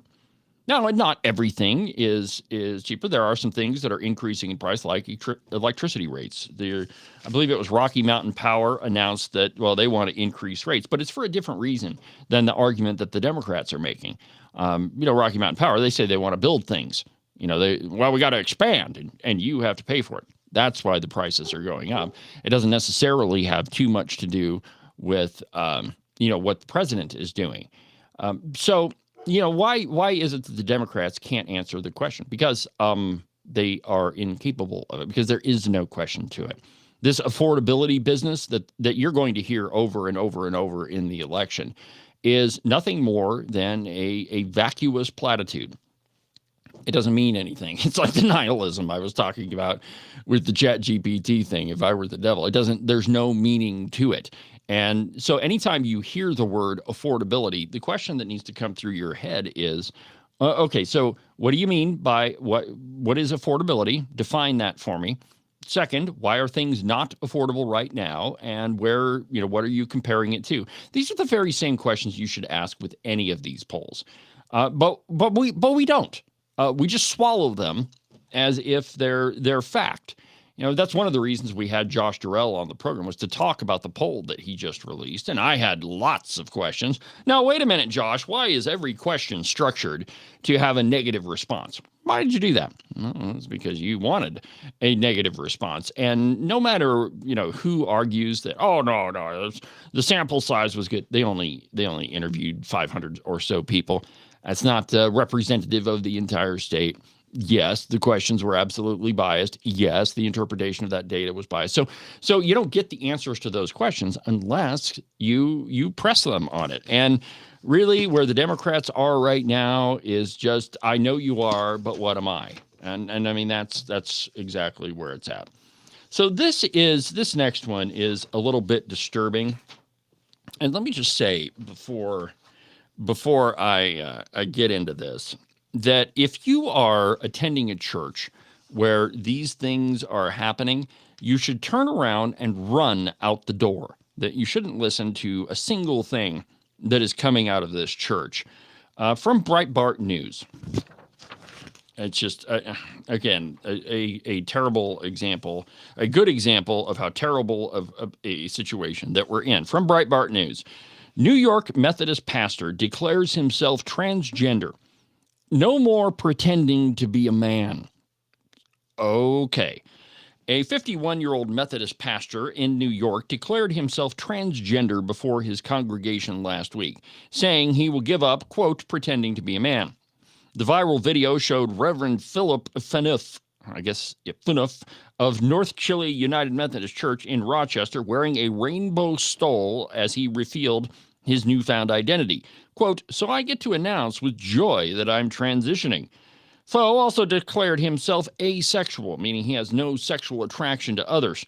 I'm in the category of what they call it, and he's saying this stuff from the pulpit. So just imagine you're sitting in the pew or in the chair. Our church has pews in it, and you start hearing these sorts of things. Quote, since coming out to my congregation, they have been overwhelmingly affirming it. Funuf said. His parents, however, have not been so supportive.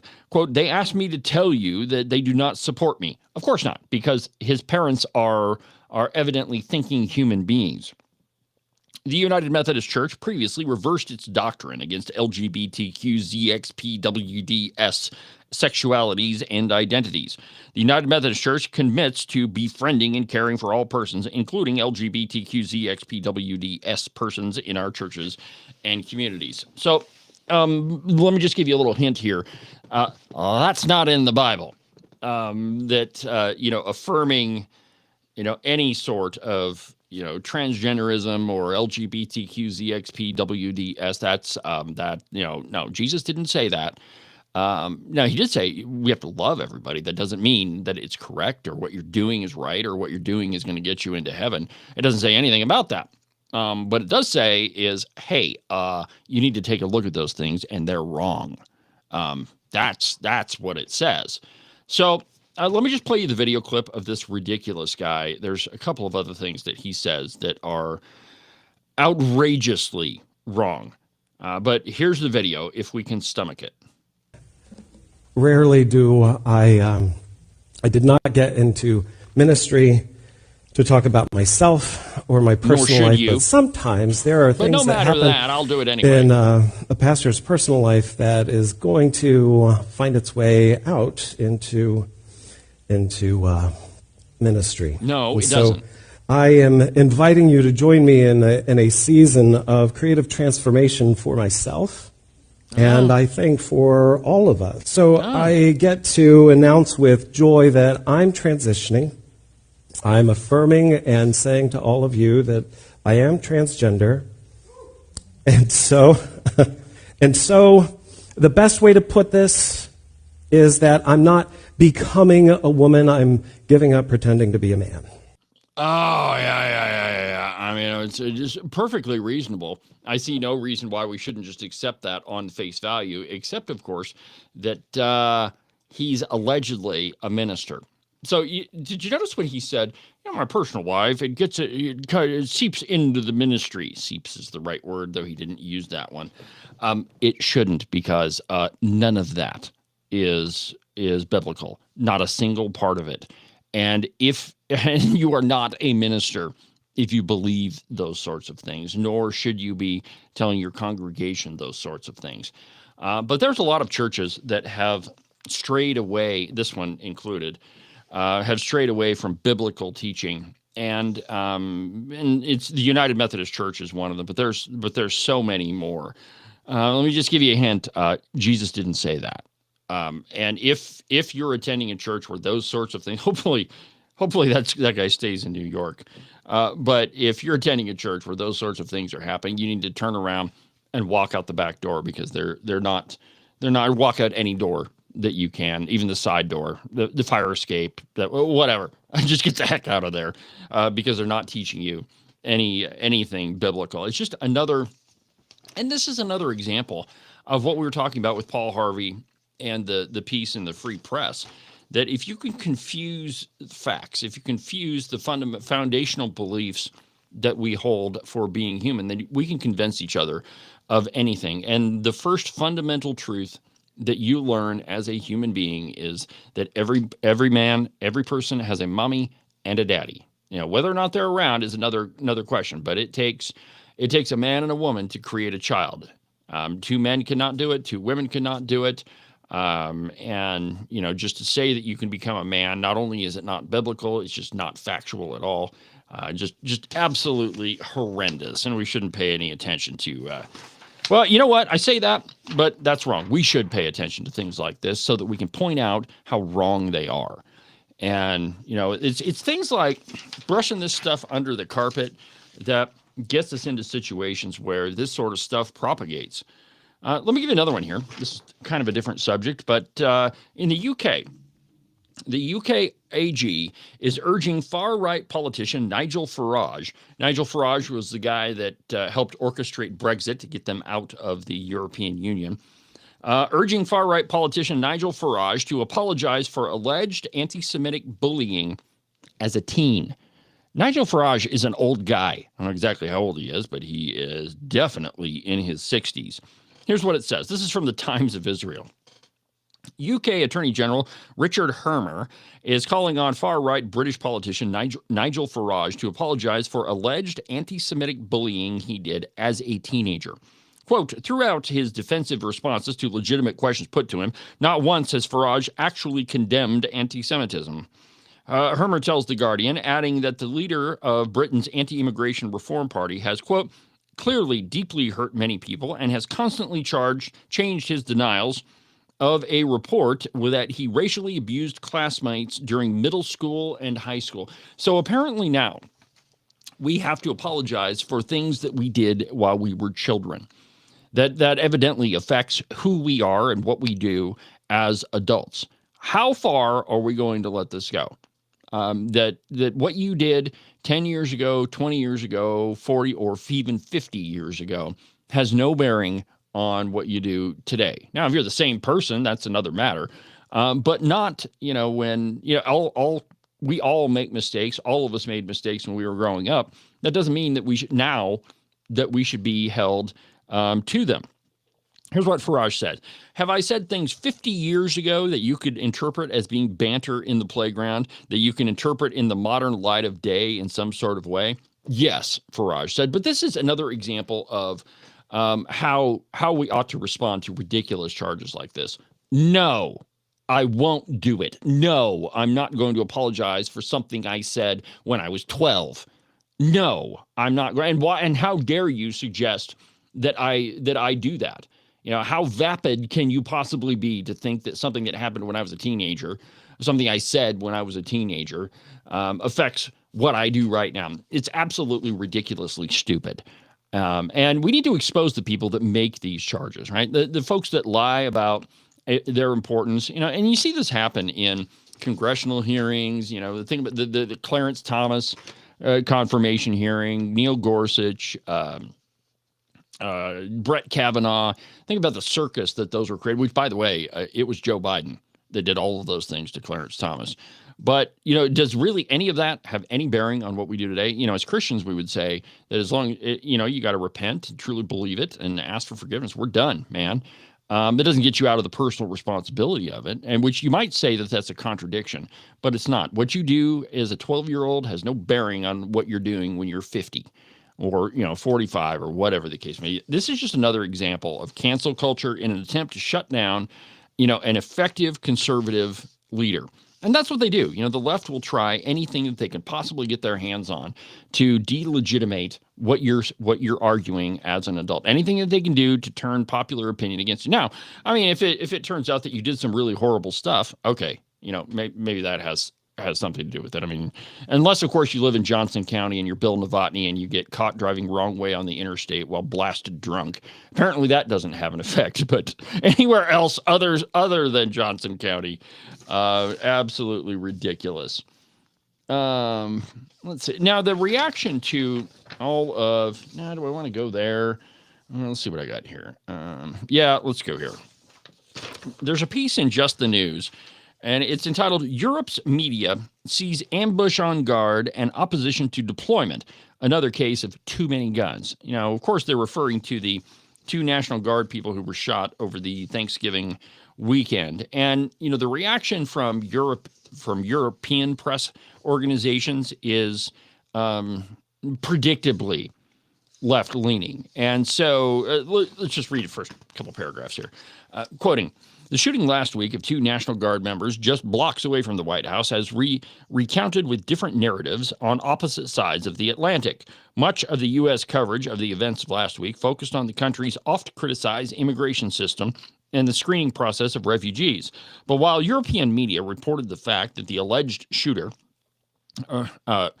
Roman whatever, the alleged shooter, he was an Afghan father of 5, was seeking asylum in the U.S. Most coverage cast it as evidence of an increasingly polarized country, dangers of the proliferation of guns, and the controversial deployment of National Guard troops. It's not, they're not casting it as it's the guy who pulled the triggers who's at fault here. No. It has to be some other ridiculous thing. You have too many guns, or it's a polarized country, or putting National Guard troops in a crime-ridden city is apparently wrong. One of the soldiers shot, Sarah Beckstrom, died on Thursday, the day after the shooting. President Donald Trump announced the other victim, Andrew Wolf, remains hospitalized and in critical condition. Trump, who dispatched 500 new troops to join the estimated 2,000 already stationed in the U.S. Capitol, called the intent an act of evil, an act of hatred, an act of terror, stating that it was a crime against our entire nation. That's exactly what it was. That it is not, it is not representative that we have too many guns or that we have a polarized country. Individuals are responsible for their individual actions. The person who pulled the trigger needs to have a needle in his arm, and that's the long and the short of it, my friends. It's not evidence of us having too many guns. Now, the irony with this whole thing is after the UK essentially banned guns, crime with knives went up. Crime with clubs went up. It's a fascinating comparison that if you just eliminate guns, it doesn't help solve the problem, nor is it a cause of the problem. The cause is in the human heart, that you're a terrorist and you want to kill people. Let's just be perfectly honest. If you're going to kill somebody, you're not in your right frame of mind anyway. But here's what the Milan media said. In America, the shooting is seen as a refugee problem, and in Europe, it's seen as an American problem. To an extent, that must reflect growing sentiment that is critical of the U.S., sparked by strained trade ties and friction over different political agendas. That's not what caused that crazy guy to go shoot 2 National Guard troops. It's that he's crazy. That it's not the fault of guns. It's not the fault of anything else. In Italy, the Catholic Daily Avvenire said the shooting, quote, highlighted tensions over using soldiers as a tool for public order, while La Stampa said the ambush provided fodder for the American Republicans and Democrats to criticize each other, with the White House arguing for more troops and critics warning that militarization is itself destabilizing. No, it's the fault of that guy. Le Monde in Paris called the attack a brazen act of violence and said it was creating the political temptation to turn a one-off case into a migratio, or a migration problem. No, my friends, it's none of those things. It's that we have evil people in this country that were let in probably by Joe Biden, who want to do bad things and kill Americans. Speaking of guns, and I've been meaning to get to this story all program long, but for whatever reason, I put the cow pie on the bottom of the stack. From the cow pie, Trump administration gives UW $1 million to create Second Amendment program for schools. Historically, most schools in America, even up to the late 1970s, had programs to teach kids about firearms. One of the very first episodes I did was called The Tyranny of Joe Biden, but there's a great section in there where David Barton is explaining how schools had a lot of programs in them to, for firearms, teach kids about guns. From the cow pie, and I quote, with a $1 million grant from President Donald Trump's Department of Education, the University of Wyoming's Firearms Research Center is tasked with creating nonpartisan public school courses on the Second Amendment. Excuse me for a moment. Always a bad thing when you get the hiccups on the air. Civics classes across the country could soon include lessons on the Second Amendment created by the University of Wyoming's Firearms Research Center. Now, it was Professor George McSorry that started the Firearms Research Center at the University of Wyoming. I did an interview with him 2 years ago, I think, in 2023. If you just go to the podcast page and just search for George, you'll probably find it. But he created what's called the Firearms Research Center at the university, and that's their whole thing, is to research guns, research programs, to do all of those sorts of things. Really cool that it's the proper place for an organization like that, or a program like that, at the University of Wyoming. Armed with knowledge, a nonpartisan Second Amendment initiative will include lessons on the history, legal interpretations, and implications of the Second Amendment. It's funded through the $1 million grant, and the program will be designed for secondary level classes. It will focus on factual information rather than the typical heated political debates around the Second Amendment and firearms policy, said UW College of Law professor George McSorry. He is, by the way, the foremost expert in the country on the Second Amendment.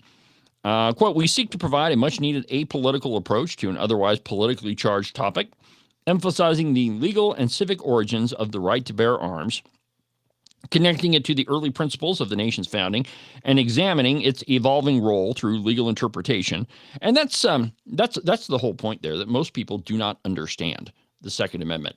If you did a man on the street type of interview, you'd get probably 10 different answers if you talked to 10 different people. Of course, Megan Degenfelder approves, the superintendent of public instruction.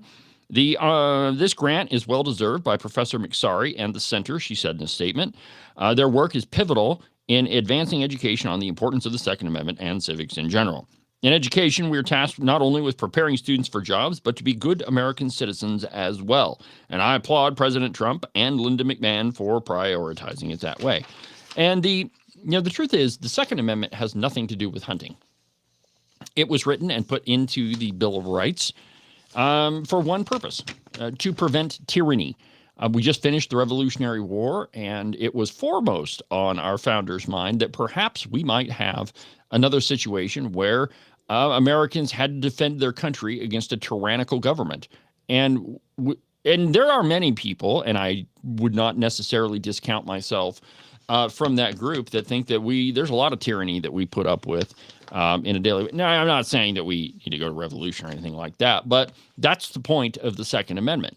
Now, along with that, you have to be able to possess firearms. In fact, in some colonies, there was laws. Some states had laws mandating that you own firearms and enough ammunition to use them. It was a law. And like I said, up until the late 1970s, schools had, education on firearms in their physical education courses. So I can't wait to see what happens with the Firearms Research Center and with this grant. Be looking forward to it. Tell you what I'll do. I'll reach out to Professor McSorry, and we'll get him on the program again to talk about this thing. He's a great guy to interview, very, very knowledgeable, and I highly respect him. So we'll go ahead and do that. But for now, my friends, we've burned up another busy broadcast 2 hours on the 6th anniversary of Cowboy State Politics, on to the entire season 6. Have a good afternoon from the base of the Bighorns. I'm David Iverson, and this is Cowboy State Politics. See you tomorrow, my friends. Have a good afternoon.